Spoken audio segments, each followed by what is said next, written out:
In this video, I'm gonna be showing you how to easily add apps to your Windows 11 desktop.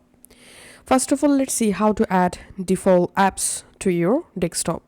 Right click anywhere on your desktop and click on Personalize. In here, select Themes. Under Theme, click on Desktop Icon Settings. And here, under Desktop Icons, you'll find all of your default icons. Just select the icon, which icon you want to add to your desktop. I'm selecting network, for example, and clicking on apply and clicking on OK. Going back to my desktop, and as you can see, the network successfully added. Now let's see how to add your third-party apps or any apps to your desktop. Just click on this start menu and here click on all apps. And here you will find all of your available apps.